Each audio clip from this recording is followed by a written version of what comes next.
saber a opinião do professor, porque, na minha opinião, alguma coisa muito negativa, mesmo um estresse, pode causar crise de crescimento, não sei.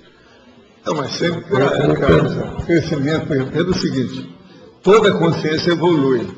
Pode ter muita regressão, ela acaba evoluindo. Então, a partir disso, é óbvio. Está entendendo? O regressismo atrasa a evolução da consciência, mas não acaba com a evolução, não extingue a evolução. Ele continua, a evolução continua. Então, nós temos que pensar nisso. A evolução não tem jeito.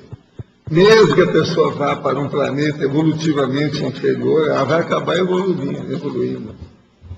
Vai chegar um dia que todo aquele povo, você vai ter saudade daquela turma que foi embora lá para o planeta do Cro-Magnon, você vai encontrar com eles. Vão atualizar as fofocas, as fofex, como é que é, de todo tipo. Isso faz parte. Agora, Neida, aqui na página 85, também na binomiologia, está o binômio crise criativa, solução inovadora. O que você pensou como crise criativa? É uma crise da criatividade da pessoa ou como é que você pensou nisso? Crise criativa, solução inovadora. O que foi que eu pensei? Então, na hora que a pessoa tem uma crise, por exemplo, escolher o próximo tema do verbete, vamos supor. Tá? Aí vamos supor que eu seja solicitado a escrever um outro tema, hipótese, né? E a pessoa tem que escolher. A pessoa tem que ser criativa no seu tema. Por quê? Porque ela tem que escolher um tema que vai beneficiar outras pessoas. Não somente porque aquele tema é interessante, porque ela gostou, porque é bonitinho. Tem que ser um tema de preferência esclarecedor dentro da nossa área, né? Para esclarecimento. Então, na hora que ela escolher esse tema, ela vai ter o quê? Uma solução que vai ser o quê? No mínimo inovadora, porque vai contribuir, vai ajudar a outras pessoas. Agora, pergunta. Gostaria de obter esclarecimento sobre uma simbiose que penso haver entre mim, o senhor e a professora Malu Balona. Sinto um sentimento forte que diz que nós já estivemos juntos em outra existência. O que acha? O nome do camarada é Murilo Vieira Lino. Murilo Vieira Lino. A única coisa que eu vejo em relação com você é que você tem dinheiro no nome, eu também tenho no meu. Não sei o que é. Agora, do ponto de vista de viver com outras pessoas em outra vida, aqui não tem exceção. Todo mundo aqui já teve vidas anteriores, já teve algum encontro anterior. Eu vi falando isso aqui. De modo que, Bidu.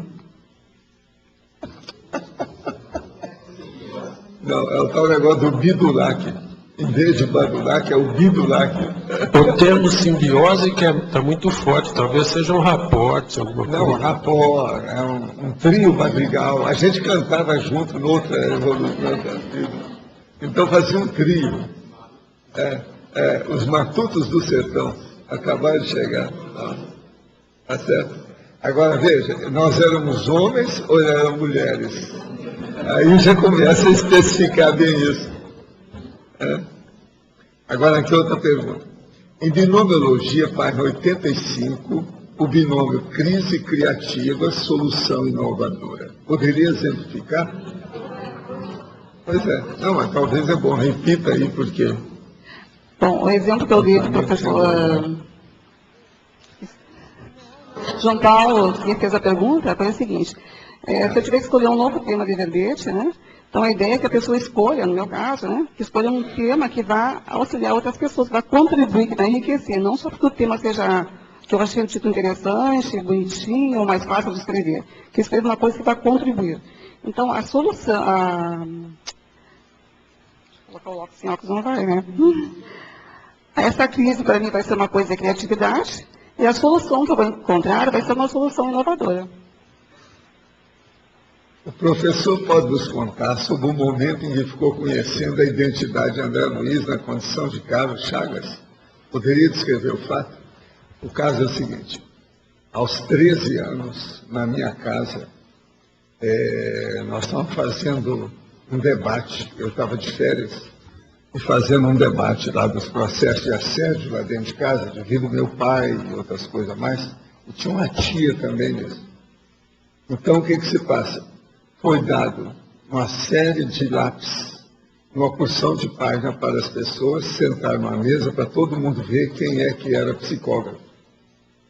Eu, então, recebi uma mensagem, que era um soneto alexandrino, perfeito, e que não tinha autor. Agora, aquilo eu impliquei muito com a situação, porque eu nunca tinha recebido nada diretamente assim. E comecei com o soneto alexandrino. E ele estava perfeito. Eu mostrei depois para os professores, depois que eu voltei para a escola, eu Uberaba, mostrei o negócio e tal. Agora, o que se passa? A partir disso, eu comecei a fazer os exercícios técnicos de psicografia. Foi quando aconteceu que os lápis começaram a rodar e dançar na minha frente, quando eu vim, que entrei em transe. E aí eu tive que parar depois.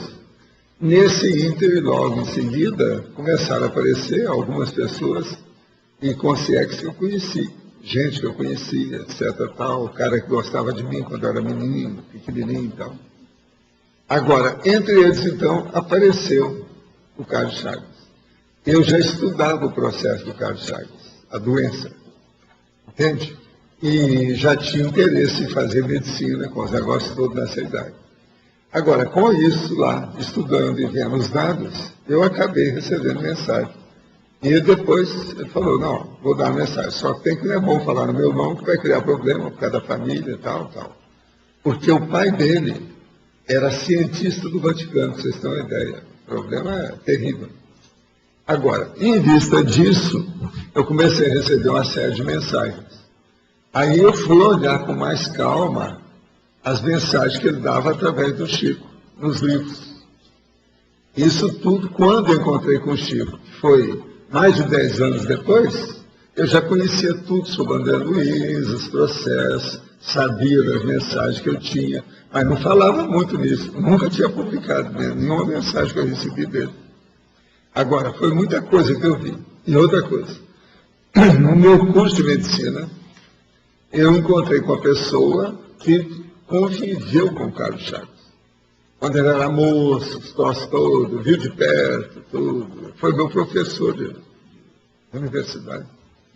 Então, eu também tive contato, que já me interessava pelo assunto. Com isso, a gente teve mais uma noção mais íntima do caso.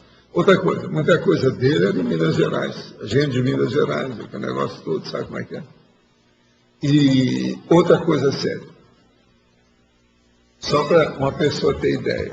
O dia que o professor veio falar de doenças tropicais na escola, e que foi dar aula para a gente, eu que estava no curso de medicina, ele começou a falar do triatoma megista, isso e aquilo, o barbeiro que tinha isso, cada doença de Chagas, isso assim.